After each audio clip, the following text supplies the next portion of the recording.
지난 2월 25일에 제18대 대통령 취임식이 있었습니다. 대한민국 헌정사상 첫 여성 대통령, 새로운 리더십에 거는 기대가 큽니다.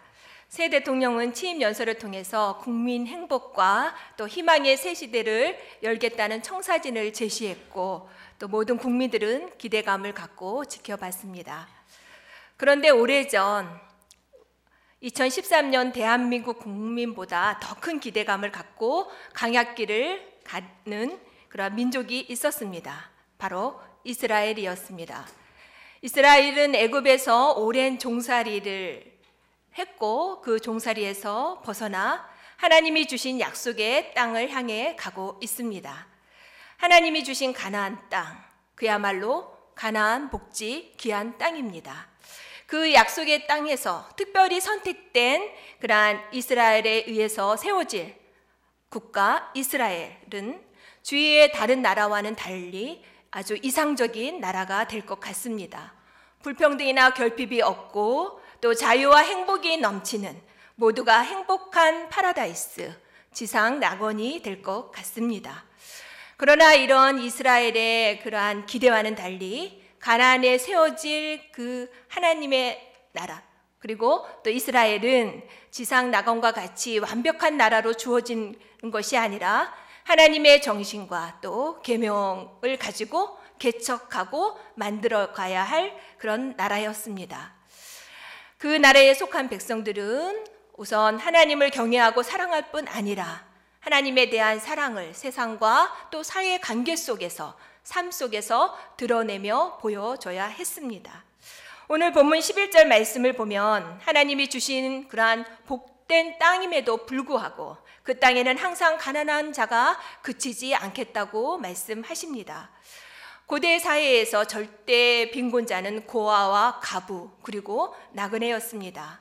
부모나 보호자가 없는 고아, 그리고 여성의 경제 활동이 철저히 차단된 남성 중심의 가부장적 사회에서의 가부, 그리고 농경사회에서 경작할 땅이 없이 유리하고 떠도는 그런 나그네들은 대표적인 빈곤층이었습니다.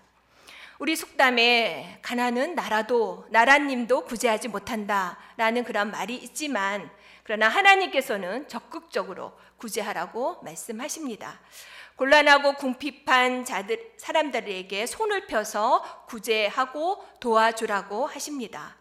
가난한 자에게 손을 펴서 구제하는 것은 권면이나 선택 상황이 아니라 하나님의 명령입니다. 인색하게 손을 움켜쥐지 말고 손을 펴서 가난한 사람을 도와주라는 그러한 말씀은 신약에 와서 더 강력해집니다. 마태복음 25장을 보면 양과 염소의 비유가 나오는데, 거기서 줄이고 목마른 자, 또 나그네 된 자, 그리고 헐벗고 병든 자, 옥에 갇힌 자들을 예수님은 자신과 동일시 합니다. 그리고 가난하고 곤란한 형편에 처한 자에게 하지 않는 것이 바로 주님께 하지 않는 것이라고 심판의 기준으로 삼습니다. 오래전 하나님께서 말씀하신 대로 이 땅에, 우리가 사는 이 땅에는 여전히 가난하고 또 곤란한 사람들이 그치지 않습니다. 시대가 변해서 경제적인 약자, 또 사회 취약층이 다양해졌고 또 변화가 있지만, 그러나 예나 지금이나 부모나 보호자가 없는 고아들은 늘 절대 빈곤에 노출돼 있습니다. 우리 매년 성탄절이 되면요, 우리 교회 사회봉사부에서 후원하는 복지시설과 기관을 방문하고 또 격려하고 기도하는 시간을 갖는데, 그 중에 한 곳인 방주원 식구들을 소개하려고 합니다. 오늘 사회봉사부 헌신예배에 또 연주자로 초청된 방주 챔버 오케스트라는 방주원 그 식구들인데요. 이곳에는 영아부터 고등학교 학생까지 함께 생활하고 있습니다. 그런데 제가 막상 방주원에 대해서 소개하려고 하니까, 방주원 얘기를 하려고 하니까 제가 좀 조심스러운 부분이 있어서 원장님께 먼저 여쭤봤습니다. 방주원 이야기를 하다 보면 우리 방주원 친구들의 그런 아픈 부분들을 얘기가 되어야 되는데 그래도 괜찮겠습니까? 하고 여쭤봤더니 우리 친구들도요, 자신들에 대해서 이렇게 공개하는 것을 더 편하게 생각하니 그런 거 너무 염려하지 마시고 이렇게 말씀을 하라고 하셔서 이렇게 잠깐 소개하고자 합니다.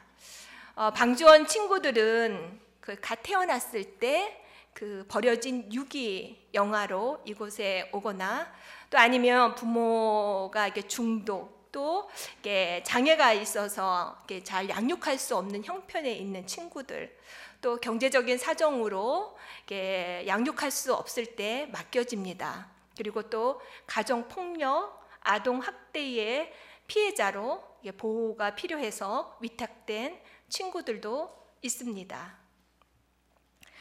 대부분은 어렸을 때 이제 선생님들이 아주 사랑으로 돌봐주고 또 기본적인 생활이 해결되고 또 정서적으로 안정되니까 특별한 문제 없이 잘 지낸다고 합니다. 그런데 이제 사춘기가 되면서 어렸을 때 버려졌던 그 거절감, 그리고 또 보호받지 못하고 학대받았던 그런 상처들이 이렇게 드러나게 되는데 여러 가지 부정적인 모습으로 이렇게 표출이 되면서 우리 친구들이 힘든 청소년기를 보낸다고 합니다. 이런 친구들에게 음악은 치유의 도구가 되었습니다. 악기를 익히고 또 함께 호흡을 맞추고 연주하면서 마음속에 있던 분노, 상처들이 치유되기 시작했고 또 자신감도 생기고 또 집중력도 높아져서 성적도 향상되고 또 나름대로 음악에 대한 꿈도 가지게 되었습니다. 스펙보다 스토리라는 말이 있습니다. 저는 이제 음악의 문외한이어서요. 아까 잠깐 이렇게 리허설을 할 때 들어보니까 저는 굉장히 훌륭하던데요. 전문가 분들이 보시면 어떨지 모르겠습니다만 음악을 전공하는 그런 사람들처럼 탁월하지는 못하겠지만 그러나 방주 챔버 오케스트라는 우리 친구들 한 사람 한 사람의 그런 가슴 아픈 스토리가 덧입혀져 있습니다. 상처와 치유, 그리고 눈물과 희망, 그리고 분노와 용서가 어우러져 깊은 울림이 있습니다. 오늘 리허설하는 모습을 보면서 저는 행복했습니다. 마치 가나안 잔치에서 물이 향기로운 포도주로 바뀌는 현장에서 일하던 하인처럼 이 방주원 친구들의 아픔과 눈물 또 상처와 분노가 아름다운 하모니로 재창도되는 그러한 일에 작게나마 도울 수 있어서 우리 양정교회도 행복합니다. 손을 펴서 돕는 우리들의 작은 후원이 오병이어가 되어서 또 우리 친구들의 하모니를 더욱더 증폭시키고 또 세상을 향한 그 발걸음에 힘이 되기를 바랍니다. 주님의 말씀입니다. 땅에는 언제든지 가난한 자가 그치지 아니하겠으므로 내가 네게 명령하여 이르노니 너는 반드시 내 땅 안에 내 형제 중 곤란한 자와 궁핍한 자에게 내 손을 펼지니라. 아멘. 기도하겠습니다. 존귀하신 주님, 저희들에게 주님의 말씀처럼 이 땅에 거하는 어렵고 곤란한 사람들에게 손을 활짝 펴는 믿음과 사랑을 주옵소서. 주님께 향한 사랑을 세상 속에서 그리고 이웃의 작은 이들에게 드러내 보여주며 하나님의 나라를 이 땅에 이루어가게 하옵소서. 주는 자가 복이 있다고 말씀하셨는데 우리 양정교회가 도움과 구제의 대상이 아니라 도울 수 있는 힘과 능력 그리고 사랑을 주시니 감사합니다. 특별히 오늘 함께하는 방주원 친구들이 주님이 아빠 되시고 엄마 되심을 신뢰하며 힘차게 살아가도록 믿음을 더하여 주옵소서. 예수 그리스도의 이름으로 기도드립니다. 아멘.